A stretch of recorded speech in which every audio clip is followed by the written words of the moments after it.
E360 TV proudly presents messages of inspirational stories. Live streaming now to millions of devices, including Roku, Apple TV, Amazon Fire TV, Android TV, YouTube Live, Facebook Live, with your host, Donna Guimwa, producer and host, Jim Grant, producer and host, along with Michaela Vidal, administrator and host, and Gaia Guimwa Balconi Wada, editor-in-chief.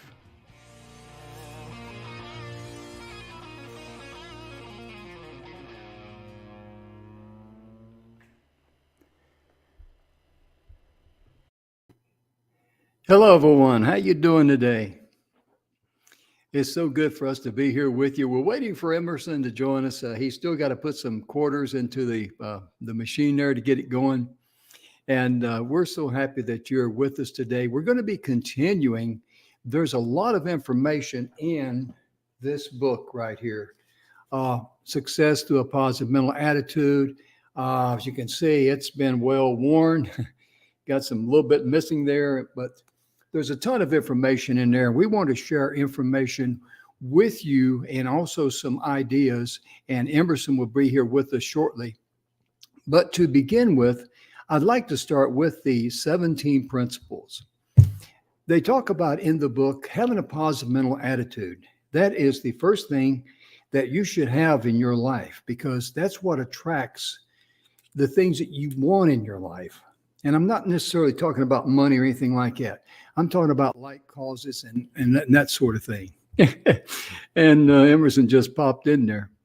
But let me add him to the show there. There we go, sir. Welcome. Ain't technology grand? Only when it works.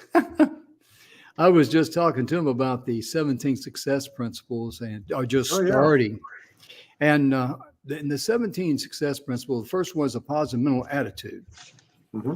And that is so critical, isn't it? Yes, having the right is. Attitude.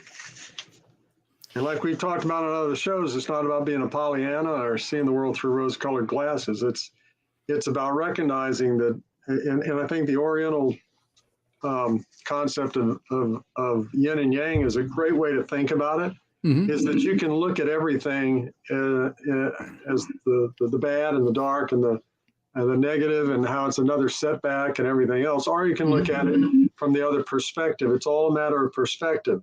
Mm-hmm. Doesn't mean there's not bad things that happen. It's what we do with those things in our life that matter, and all of that starts up here. Mm-hmm. Yeah. A lot of people talk about, and I never have really subscribed or liked this particular phrase when they say, when life gives you lemons, make lemonade. But I do tell people that when something happens, it may not be what you want happen, or it may not have been according to your plans of what happened, but there's always a purpose and a reason for that happening. And usually it's a seed of a greater benefit. And it's the person who looked at it and said, well, life gave me lemonade, so I'm going to make limoncello. There you go. There you go. It didn't stop there, Yeah, exactly. The second thing on the list of 17 success principles is the definiteness of purpose. Yes. And to be able to get to the, football players, their goal when they take the field is to score a touchdown. And so everybody knows where the goal line is. In addition to all the intricate plays of the individual plays it's called to get down the field, whether it be just running the ball here and there and then a couple passes here and there, but everybody knows what the purpose is. And that's very important in life, to have a definiteness of purpose, because I know, Emerson, you've had a lot of experience in that like I have, and it's important, isn't it? It is, because otherwise you're wandering. You're the flotsam and jetsam. You're being tossed about by the circumstances of life, by the things that life throws at you. And there's a word for that, and that's your victim.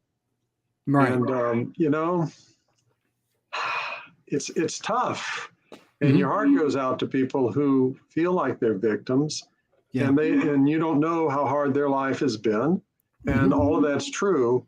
But at the end of the day, it's not what happens to us; it's what we do with what we have to work with. And I like to go back to Um, sometimes I'll go back to, I call it the God principle. I call it the Moses principle, actually. I should call it the God principle, but it's, Moses wandered for years and years running away from God. And so he's this old guy. He's been living with sheep. He's up in the mountains and he sees this burning bush and he goes over to check it out. And, and God says, I want you to go down to Egypt and free my people. And Moses stutters, and he's an old guy. And he says, God, you got it wrong. I'm not your man. I'm up here. I got to take care of these sheep over here. And listen, I never wanted to say anything, but the avocado, you got the pit too big in those. That was another, you missed it on this one too. I'm not your man. I'm not your guy. And God listens to him go on and on. And finally, God just says to him, what's that in your hand? And it was his shepherd's staff. Mm-hmm. God says, throw it down on the ground. So he throws it down on the ground. And we all know what happened next. We've all seen the movie or read it or heard about it in Sunday school or whatever. But, the thing is, God didn't care about any of the other stuff. Mm-hmm. What he said was, what's in your hand? What are you going to do with what you got? Not any of the rest of it. What are you going to do with what you got? There you go. So sometimes it's a case, regardless of where your perspective or your belief system, faith is something that we all do in our life. We have to step out in faith. And part of that is saying, you know what? I'm not going to look at what I've lost. I'm going to look at what I got left. What am I going to do with what I got? Because I ain't got the other. And this is the hand I've been dealt.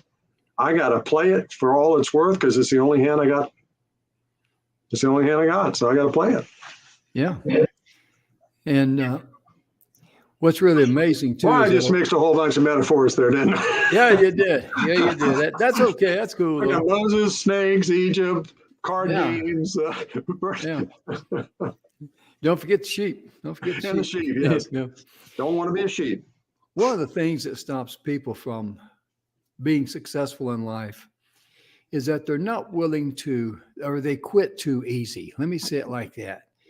The 17th, one of the principles is that going the extra mile, but if you quit too quickly or you're too easy to quit or give up or let self-doubts rob you of your dreams and your goal, that and procrastination, I think, run neck and neck when it comes to someone's success or their failure.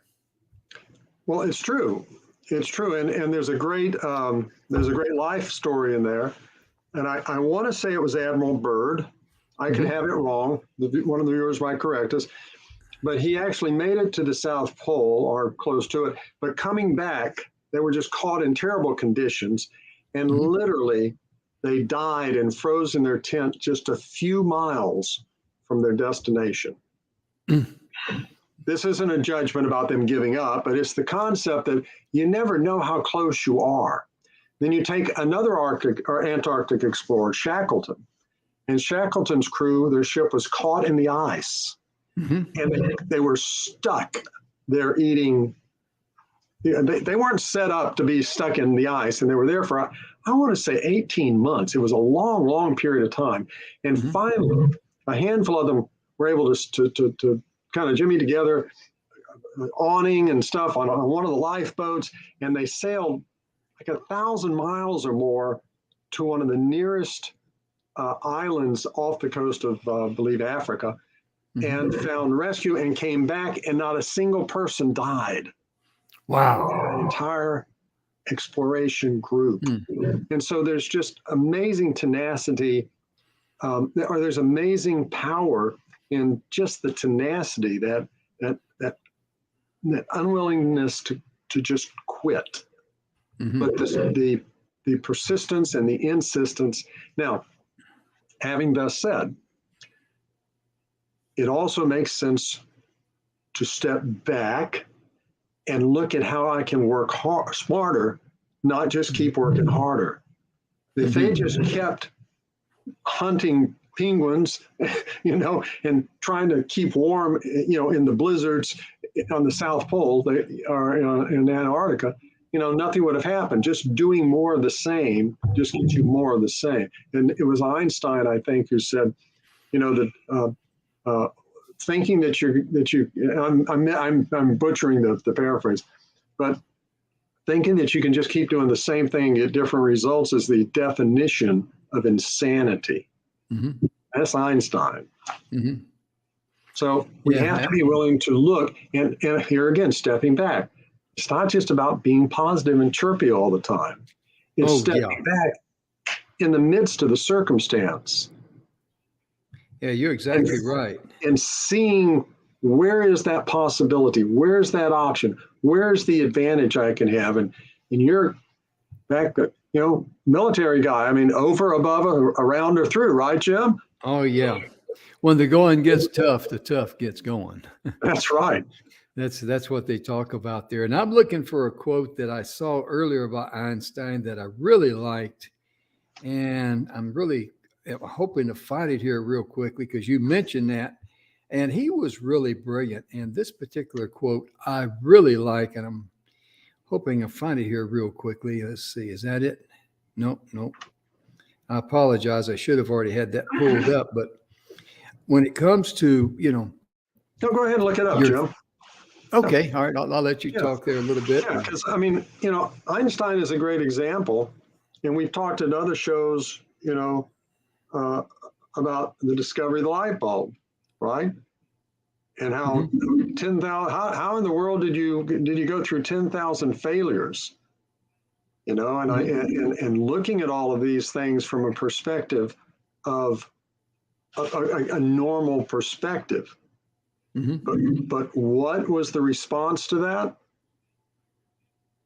When being asked about having 10,000 failures and trying to create a light bulb, it was, I didn't have 10,000 failures. Mm-hmm. I found 10,000 ways that didn't work. That is so true. It's simply, when I say yin and yang, when I say taking the perspective, it's not a Pollyanna thing. When we're looking at the world, we create the framework that we see it through. Our perception becomes our reality. Mm-hmm. And there are very few truths that are more true than that. That is so right. And one of the things too that really we've got to have in place, and that is some accurate thinking.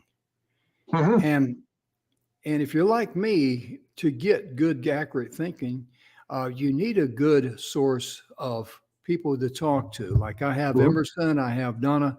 We have these many masterminds, and ideas flow back and forth. I mean, even today, you and I spent about an hour and a half on the phone this morning discussing some things. And that's what you need, because that way you can come to a common ground where, okay, this is the logical path to go, because doing it alone, don't even go there, because nobody's an island. Exactly. So be sure and surround yourself with people who are like-minded, people who opinion that you respect, because accurate thinking will save you a lot of heartache in the long run. It sure will. Yeah, the myth of the self-made person. And there is no self-made person. No person is an island unto themselves. It's the fact that when we draw from the strengths of each other, and when we come, I tell people in masterminds, you mentioned our meetings are often like a mastermind. Mm-hmm. The secret in the mastermind, which is also a Napoleon Hill, Clem Stone concept, has come down through them, I should say. They didn't originate it. But the concept of a mastermind isn't that you come to get, it's that you come to give. It's that you bring your best. And when you get a group of people who bring their best, what the concept says is, when you have a group of people like that, a third mind appears. Mm-hmm. This isn't metaphysical. Okay, it's not, but the idea is there's a synergy where the sum is greater than the whole of the parts added together. And each person coming and bringing their best, all of a sudden, new ideas that none of them had considered, new options, new avenues, new directions begin to come into focus for the people in the group. And that's the power of the mastermind, which is one of his 17 success principles. You're exactly right. Yeah. Because self-discipline is the next one there in line. And self-discipline is very, very important, because without that, you're going to be like a ship without a rudder, and your emotions will just take you to and fro, back and forth, just like the waves of the ocean, because you've got to have that self-discipline to say, I'm going to sit down, I'm going to do this, I'll do that later, and not get distracted. Because let's face it, people talk about multitasking. That's a myth. The average person, it's been proven repeatedly. If 2 to 3 core things are about all that you can focus on with any degree of effectiveness, and when you start trying to do beyond that, what happens is you begin draining that effectiveness from the others. So you end up having a negative effect on your total output, your total ability, and your creativity is being diffused. It's in too many different directions. Yeah, you're exactly right. And I'm still looking for that one Einstein quote. I sent it out to somebody and I can't find the thing. So, doggone it. It was really neat, and I would love to share it with you. Tune in tomorrow and I'll make sure I have it. I will not go to bed tonight unless I find it. How about that? Well, what was it? Maybe I know it. That's what I'm trying to think. It's on the tip. It may come to me before the show's over. A lot of things, that sometimes things come back around when you least expect it. Well, there's a saying, and I don't know who actually originally penned it, but if you think you can or you think you can't, you're probably right. That's Henry Ford. It's all the same concept. It's that what we perceive as reality is framed by our life experience. It's not something that is always an absolute. But here's what gravity, for example. We think of gravity makes stuff fall to earth. Well, that's only where we're at. That's our perspective standing on the skin of this little planet. But gravity across the universe is what creates all of the cosmos. It's what swings them around and moves them around. And the best example of gravity itself is a cone, and you'll see them in science museums and things like that. And they spin the ball around it. And what gravity does is it shifts and moves and morphs and pulls all across the fabric of the universe. Well, all we see here is if you jump off a building, you fall down, Right. That's only a tiny part of it, but that's our big perspective. Newton with the apple on his head, right? It's the idea that that's gravity. That's only gravity here. So that means our perspective standing here on the earth of what gravity is completely framed by that. And we're only seeing a tiny little piece of it. And it's like that in so many aspects. I think I said on one of the other shows, Jim, if you take the entire electromagnetic spectrum and stretched it out from coast to coast, from New York to LA, only a short distance, maybe a few inches of it, are in the visible spectrum, the light spectrum that we see. The rest of it is all completely invisible to us. Some of it we might hear high-pitched sounds. Dogs can hear.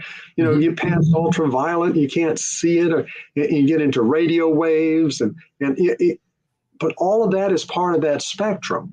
The fact that we can only see a tiny little part of it is so empowering to recognize that just like that, in almost every aspect of life, we need to be willing to look beyond the obvious, beyond the stuff that is just confronting us right now. And we need to do it with ourselves.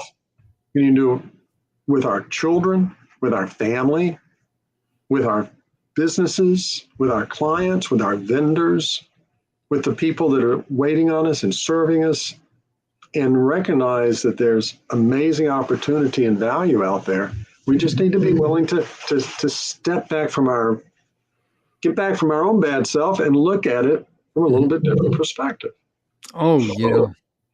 And you might have saw me laughing a little earlier, ladies and gentlemen, but I've never heard this quote before. I read it from Einstein, but this is it? No, this is better. This is another one. Oh, okay. And it cracked me up because this is right on target.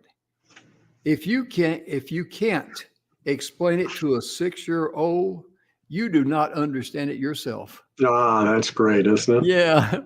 Well, that's what I started cracking up at. I said, oh man, that is spot on. And I mean, just think about that. If you can't explain it, that's why, a lot of times when we hear speakers talk, and a lot of speakers like to use, big words and stuff like that and try to speak eloquently. You always speak at the 6th grade level. That's the best rule of thumb, because otherwise, if you speak higher than that, a lot of people will, they'll not really stay up to speed with you. You may lose them. You may send them on a mental trip wondering, what does... they're thinking about that and they're not hearing all the rest of the stuff you're saying. Yeah, exactly. Yeah. Exactly. You have to be willing to ride it. Is one of my mentors, W. Clement Stone was. I worked for him in this company, but as W. Edwards Deming, he said you have to be willing to dumb it down to the lowest common denominator. That's how he put it. And it's not about the people being dumb. No.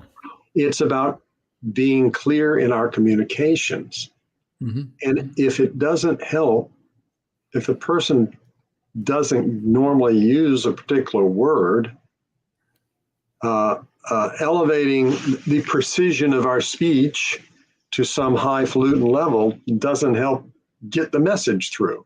We have to be willing to communicate. And of course, a big part of my career has been copywriting and marketing and creating thousands upon thousands of campaigns for companies all over the US, all over the world. And clear communication is something that really, really matters. Yeah. In a way that the people they receive it, they hear it, they process it, they understand it, and then they respond to it.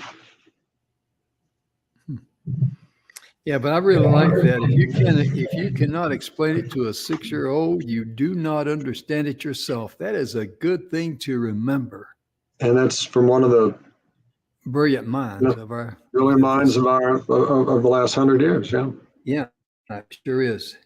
And I bet if Stephen Hawking were sitting here, he'd be sitting there nodding his head, Yeah. Yeah. And I'm going to need to read another one here, if I may. Okay. These are just good by Einstein. He says, logic will get you from point A to Z, but imagination will get you everywhere or take you everywhere. That's pretty cool. That's pretty cool. Yeah. Because it's all about your perspective in life. It's about cleaning out the cobwebs of your thinking and cleaning off the windshield that you're looking through, because so many times we get so distracted by little dust particles in our life, and we just let the little things just start corroding our strength, our mental vision, and all that, and no one's immune to it. I mean, there is things that Emerson and I talk about that it takes me a while to get up to the mental vision that he's seen, because he comes from a different background, different perspective. But that's okay. At least look for self-improvement. Search for self-improvement. That's one thing that's very, very important throughout life, because you never stop learning. If you stop learning, you stop living. That's true. You just, I'm still learning every day. Oh yeah. In fact, it's that it's been called one of the greatest discoveries in our lifetime. Harvard alone has spent 30 or 40 years, their decision-making institute, trying to understand the brain, how we make decisions, how it works. And one of the things that has been understood in only our lifetimes is the concept of brain elasticity, that your brain is able to always be stretched, move, new pathways built, you're not stuck with where you're at or what you are or who you are or how you think or any of those things. Mm-hmm. And see, Napoleon Hill and Clement Stone, 50 years ago, we're talking about these concepts without having the science behind it. Now we have the science behind it. Yeah. That things like positive affirmations aren't just real good, feel good, but they're things that actually begin to shift the pathways in our brain, mm-hmm. and the habits and the patterns and the things that we do and think, the things we speak. And again, I'll say it every so often, I'll refer back to scripture, but scripture is all about this, the words that we speak. You know, how does scripture describe the creation of the world? And I'm talking about Judeo-Christian here, but that is not just Judeo-Christian. You can look at a lot of other faiths and find the same truth is in it, is that the spoken word is powerful. It's not just something that we just kind of grunt and say and moving about and nothing really matters. But the spoken word we hear, our subconscious processes it, and our brain doesn't know the difference. It just believes what it's hearing and what we're thinking, and it's processing, and pretty soon it's just going round and round in our head. And when we are just not in any kind of way, shape, or form considering that part of the way we're made, our brain and language and the things we say and the things we don't say, you know, we pay the consequences or we enjoy the advantages, mm-hmm. you know, of doing it. So the study and recognizing, you know, positive thinking is an extension of that. Mm-hmm. It's an extension, and it's recognized, okay, if my brain is going to be believing all of this stuff, do I want to keep telling myself what a loser I am? Or do I want to be thinking in terms of how smart I was when I tackled that problem, when I broke through that issue, or when I solved this problem, when I helped this person? Wow, I did that. How did I do that? Well, if we continually are building on those successes in our life and reinforcing them, our brain begins seeing the world through those lenses. Yes. And that fits right into this quote. I hear some noise there. That fits right into this quote by Einstein I've been trying to remember, because he's talking about, you know, you can teach a child to memorize something, mm-hmm. but what you really need to teach them to do is how to use their brain, mm-hmm. how to, you know, to expand their brain. And that's what he was talking about. And I slaughtered that, but that's the general idea. And that's going right along with what you said there, Emerson, because when it comes to a child's mind and our minds, it's got to be open. We've got to be willing to listen. And trying to figure out where that noise is coming from there. There's nothing here. Nothing there, huh? Okay. There's nothing here. Okay. It just might be some back. Except the tinnitus in my ears. And if you're hearing that, we're both in trouble. Yeah, I tell you, brother. I tell you, it's a very good day for me, because today I finished my cardio rehab. They gave me a paper that I graduated from it. And it's been going on since December. So I really, you know, it's been twice a week and, you know, faithful doing it and all that. But so man, you blew me away, Joe. You were telling me you're doing rows on the machine with what 50 pounds on the rows, and you're doing 200 of them. No, I was doing 200 pounds, and I did almost 100 rows. Yeah, you know, 200 pounds on the row. Yeah. I mean, that's all. You're an Iron Man. What can I say? I didn't start out like that. I think I started out with -5 pounds. Well, still, but I mean, that's amazing. That's awesome. I tell you what, I guarantee you, I guarantee the majority of the people who are watching this right now are going, 200 pounds? I've never done 200 pounds in my life. Well, it wasn't a bench press now, folks. It was one of those rowing machines. Yeah, like a rowing machine, yeah. Yeah, with the cable there and, with the pulley. So that gives you a lot of, strength there as far as I'll tell you what, I might be able to roll a 200-pound dumbbell across the floor. Shoot, I might be able to roll a 200-pound, regular, full weight across the floor. There you go. There you go. But it's so important in life to, this leads me right into a pleasing personality. You've got to have a pleasing personality to, attract the kind of things in life that you want. And this not only includes people, a big part of it is people, but when it comes to having a pleasing personality, people want to feel comfortable with you. People need to know who you are. Most importantly, they need to know that they can trust you, that your word is your honor, and all of that comes together because it's not what you say, it's how you act that people are going to measure you by. And if you have a pleasing personality, you're able to communicate with a 6-year-old and explain your things to them so you understand it. All those things start coming together to make you you. Yep. And I mean, I've known a lot of people that, they could really work on their pleasing personality and they were successful in life, but I felt that they could really work on it because they were always kind of like this one guy who owned a business. I worked for him, as a matter of fact. He would come in and you wouldn't be able to tell whether he was having a good day or a bad day because his expression was the same. He was always had that troublesome look on his face. Sour look. Yeah. Yeah. And I mean, his business, I mean, are you ever thankful? I mean, I for one can honestly say I'm thankful for heartbeat in my veins and breath in my lungs. I mean, going through what I did, I mean, it wasn't dramatic or anything, like that. But I mean, well, you and I both had pretty dramatic medical things within the last 18 months. Oh yeah, you have too, brother. Yeah. I mean, it's in both cases. In both cases, it was touch and go. Yeah. And in both cases, my I'm sure that our spouses, I know my spouse was on top of it every single day, but I mean, it was touch and go there for me for 8 weeks. So here we are.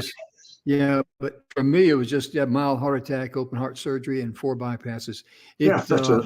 I mean, they're just, they do that a lot, but I mean, with the right attitude, I mean, that's because if I was worried and, didn't, just let that consume me, I'm sure that would have made my road a little tougher to go because worry never solves anything. All it does is corrode your strength, rob you of your happiness and everything. And having a pleasing personality also it enables you to laugh because laughter is one of the best medicines you can give your body. It doesn't cost anything. In fact, it's a great therapy. And it feels exceedingly stupid and silly and everything else. But it's a great therapy to take and just laugh as hard as you can for 2 or 3 minutes, a couple of times a day. Just laughing and choking with your laughter and just letting it, and it just absolutely clears everything. Oh yeah, and kind of brings you back down in a place that you can't help but feel good. And a lot of people would discount all of this.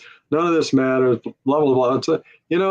It's we're wired in certain ways, and we know there are things that shorten our life. Stress shortens our life. Oh yeah. Right? Anger shortens our life. There are all sorts of grief and anxiety and stuff like that just it changes our body chemistry. It changes our blood pressure. It changes the pathways in our brain, and all of these things age us and damage our organs. And we know this. This isn't when Stone when Clement Stone and Napoleon Hill were writing these concepts, science didn't know those things. No, they didn't. Science knows it now. They have brain scans of people in time of stress and anger and images, where they can actually see how the brain lights up and how the brain cools down in time when people are praying or when they're meditating or when they're doing things like that. And they have actually documented this, not once or twice in some odd little case, but in hundreds of thousands of cases. And I worked with people. One of the scientists was from Scripps University. Another one was from Harvard. These are people that they were in depth in the research of the brain and understanding it. These aren't just real good, feel good things. These are actually the kinds of things that make a difference. This isn't like the old joke of the optimist who falls off the 100-story building and all the way down, he's heard saying, "So far, so good, so far, so good, so far, so good." No, this isn't ignoring reality. This isn't about, being a Pollyanna. This is about consciously choosing, because you are choosing in every situation you find yourself in. You are constantly choosing how you process the information, and then what steps you take, what actions you take, and how it changes or directs your life. Most of the time, it's a subconscious reaction instead of a conscious response. When we're talking about PMA, positive mental attitude, what we're talking about is I'm consciously making that decision. And that is going to determine my response. And now I'm not letting the emotional negativity be the thing that drives my life. I'm consciously making a choice, and I'm looking at all of the things that are possible now. The old one door closes, one door doesn't close, but another one opens. There's all sorts of truisms that we've heard over the years. Inside our Hill and Stone, the inside of every adversity is the seed of a greater or equal benefit. That's not just a good thought. It's a mindset, because now I'm looking for that benefit. I'm not just looking at the tragedy or the problem or the things that are weighing me down or not going the way that I want in my life. I'm looking for, okay, what's that benefit? Where can I, what's going to come up here that now, hey, now I'm not all with this. Now I have time to address, oh my gosh, look at this that's opened up here. Yeah. And that happens again and again and again. Yeah, because, one of the great motivational speakers, guy I always liked to hear, and a lot of people loved him, was Zig Ziglar. And Zig was notorious for telling people that you can get anything out of life that you want as long as you help other good people get what they want. And that's a principle. That is not a, feel good saying or anything like that. That is a principle. Just like the sun rises in the east, it sets in the west. That is a principle. And also too, even in Proverbs, it talks about the generous person, by watering others, will be watered themselves. There's a prerequisite there. You got to put forth something. If just like a farmer planting a field, he's got to plant the crops before he can reap the harvest. Or if you cast your bread on the water, it'll return to you after many days. You got to cast it out there. You got to step out and do some things, and then you start coming in on every wave. What's really interesting is a story you shared with me that I did not realize, and that's the story between Napoleon Hill and W. Clement Stone. What happened was that W. Clement Stone was given a book, a copy of the book, Think and Grow Rich, and he read it with such great interest, and he realized, hey, this is kind of like singing my song. The philosophies in here are the same as mine. So he went, I think it was in 1951, if I'm not mistaken, Now, Hill wrote his book in 1937. Well, yeah, it goes back before. Yeah. In the 30s, Mm-hmm. Clem Stone had an insurance company, Combined Insurance, and he had 5,000 agents all over the country. Right. He found the laws of success, the things we're going through right now. Mm-hmm. And when Hill came out with the abridged version, if you will, Think and Grow Rich, mm-hmm.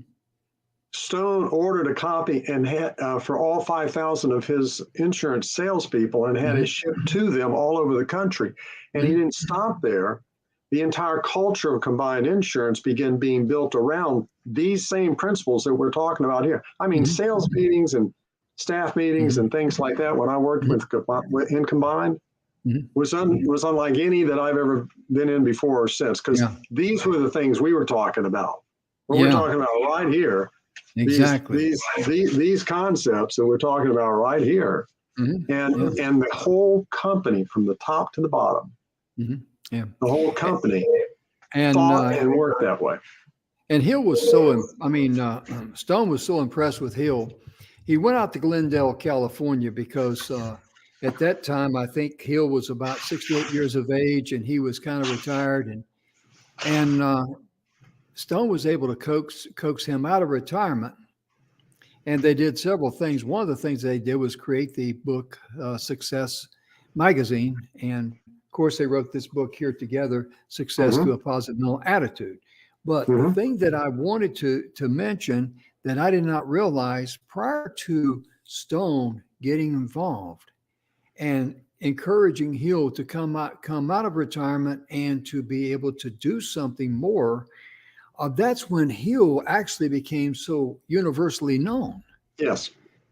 And the moral of that story is two things, and I want to give Emerson a chance to share his thoughts on it. Number one, I'm 73, so what? If you're 68, so what? You're still in the game of life. Get up off that couch, get doing something, and be productive. Share your blessings with others. And the second thing, of course, is that look for ways to bless others first, just like Stone looked for ways to bless Hill, and it really paid dividends to him. It really did. And that's the best secrets that we can share with you. Really, it's not a secret, but I mean, a lot of people don't understand it. Yeah, it's debatable whether anybody would have ever heard of Napoleon Hill if Clement Stone hadn't come into his life at that time. And I used to subscribe to Success Magazine years and years and years ago, and even after I wasn't with Combined Insurance. But it's an amazing thing when we're in a mindset where we're looking for those things to come into our life. We're not just wishing and hoping and praying, but our whole mindset is, I'm moving in a direction. I'm doing things, and my direction is I'm working in an area I believe. Whatever the mind can conceive and believe, it can achieve. I believe it, and I'm moving towards it. And all of a sudden, right out from the shadows, step all of these different things that we never even considered, these different options and these different opportunities, and the different things that if we had not been pursuing in a direction from a positive perspective, from a perspective of can do, a perspective of absolute certainty.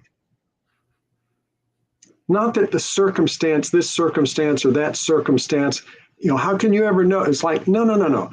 It's the direction that we're going and the certainty that every resource we need along the way is going to be there because we're looking for those things. We're not looking for them.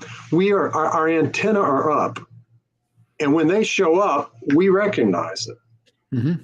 And sure enough, when they show up, they recognize that we're the one that they're showing up for because there's that instant connection. Not always instant, but the thing is, it's when we're not looking, we just keep on going, We don't even know that they were even in the same room with us. Oh, yeah. And I can tell you many times along the way where the fact that a person was in a room that I happened to be in for or sat down at least 2 occasions in my life, sat down next to me in assigned seats now on an airplane, on a trip. I'm coming back from one place, they're coming back from another, and they have the seat right next to me. I haven't flown maybe 6 months. They might not have flown for longer. Now you say, well, okay, that's great. That's that's a neat coincidence, but it doesn't prove anything. No, it doesn't. Not by itself. But I'm going to submit to you that if you're not in tune to it even being something in the cards, that it's going to be there for you when you need it, you will not recognize it. You won't start the conversations. You won't be listening for the connections. You won't be even assuming for 1 minute that somebody is going to, miraculously just appear in your life. And that's not how it happens anyway. You're not going to be in tune to it. And you'll walk down one side of the street, they'll walk down the other. And 15 years later, you'll find out, holy Toledo, you were in Des Moines. When in May of 2022? And are you kidding? I was at this conference. Holy Toledo, you were like, yeah, did you eat at this restaurant? And you find out that 15 years before, they had been right there. Mm-hmm. And now you find out. And we go, wow, what a coincidence. Mm-hmm. Well, you know what? Those coincidences, if you believe in accidents like that, those coincidences are happening every minute of every day, and they're all around us. And just being tuned in. There's a very funky hymn, but it's a great old funky hymn from about the 1920s. It's called "Turn Your Radio On and Listen to Music in the Air." Right? It's a great song because radio was this miraculous thing, and the first people on it, there was a lot of preachers who were on radio back then. Just say it. But the thing is, if you have a radio, you got to be tuned in. Yeah. Just having that radio doesn't get it. You got to be, and listen, you can have a great radio in your car, but if it's not a satellite radio, you're not going to pick up any of that stuff, right? So that's right. We have to recognize it's up to us to do that tuning and to be open to the fact that this stuff's happening around us all the time. Your story reminds me of a flight that I was going to get on flying from Phoenix to flying from Houston to Phoenix. And I had to land there in El Paso, and I was going to change planes. So I fly from Houston to El Paso, get off, change planes to go into Phoenix. And it just so happened the second flight that I was on, I was assigned, because you're always assigned the seat unless you're flying Southwest. Then it's just open the door and it's like loading cattle, But this was on Continental back in those days. Before that was a great airline too. Yeah, I liked Continental. I flew a lot on them. Yeah, Continental was a great airline. It was. Eastern was another great airline. And I walked back to my assigned seat, and this guy was sitting there. And I looked, and I said, "Excuse me, sir, I think you're in my seat." And he said, "Oh, okay. What? Oh, okay, I am. I am paying attention. Yes, excuse me, And there was another guy sitting on the aisle seat there. So he gets up and moves, and I get in my seat because I'm not going to go take somebody else's seat because that's going to be a domino effect, And it just so happened as I sit there in the window seat, and after we take off, I say hello to this guy beside me, and one thing led to another, and we asked what I did, and I told him that's what he did. Wait a minute, and we got to talking, and on that airplane flight, by the time that we landed in Phoenix, we had already put enough together to put together a deal at a later time, and we did. And if I'd have just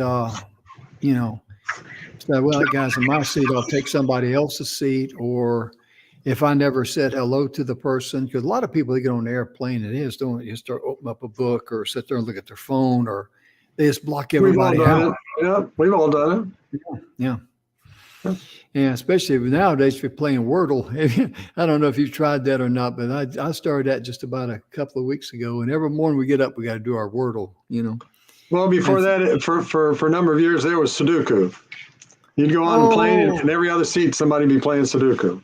Oh yeah, that's something that I used And to the book play, but I readers, don't. I remember when the book readers started coming out. It's like every other seat people had a book reader on, Mhm. a Kindle or whatever.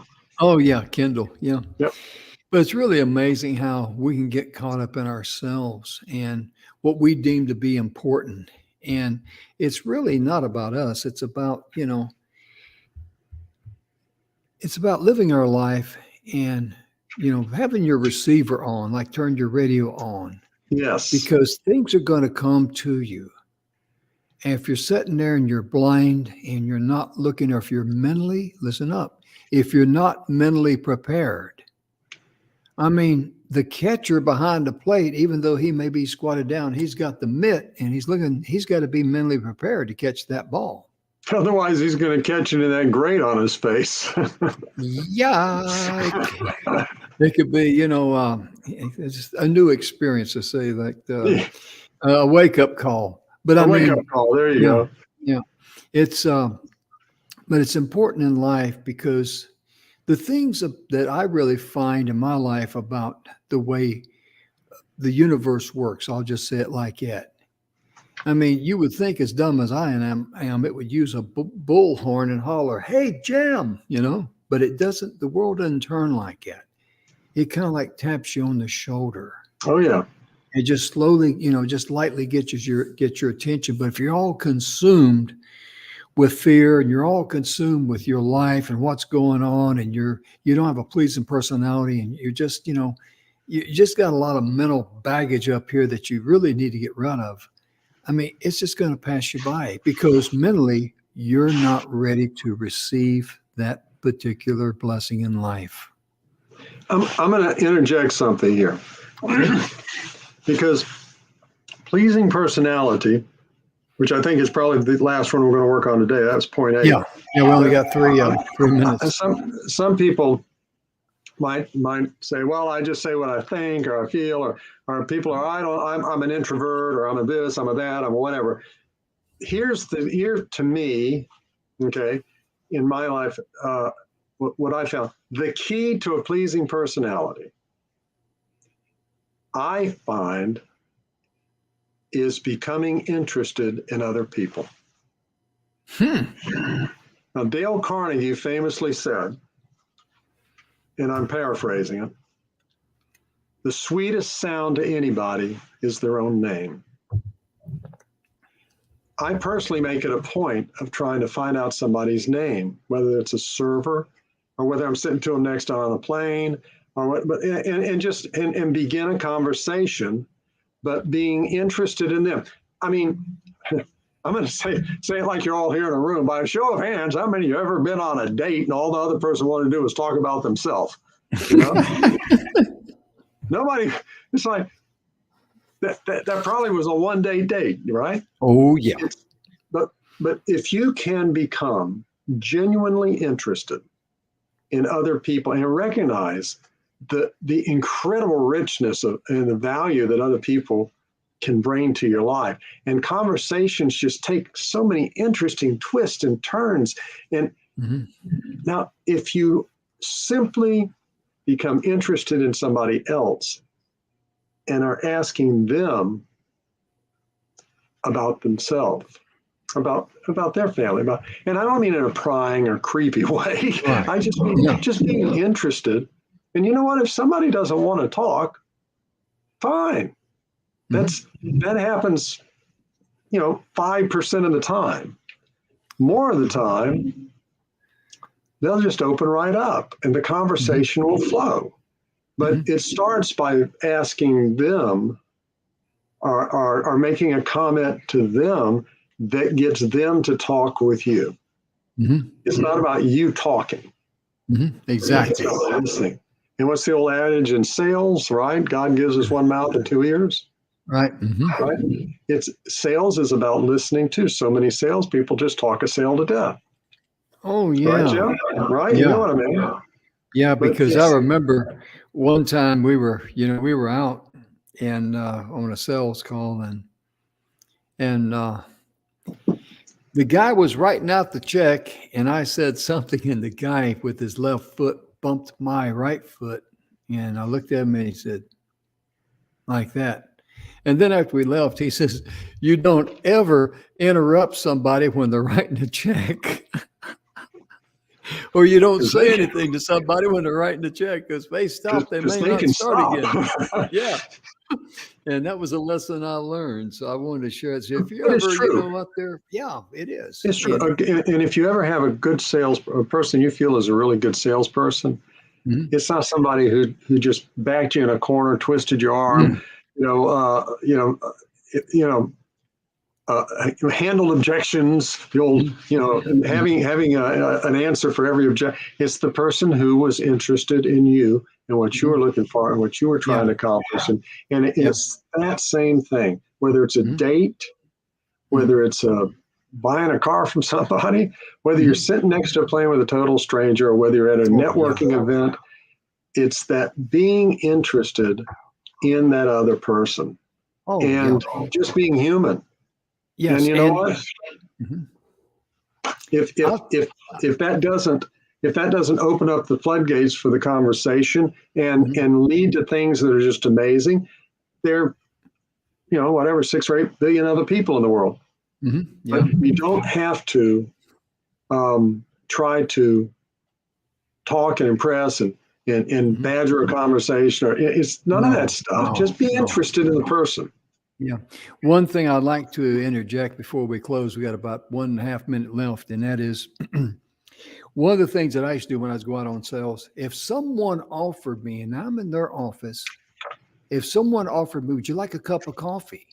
I would say, "Yes, give me about a half a cup. That sounds delicious." Because anybody can drink a bad half cup of coffee or a cold cup of coffee or whatever.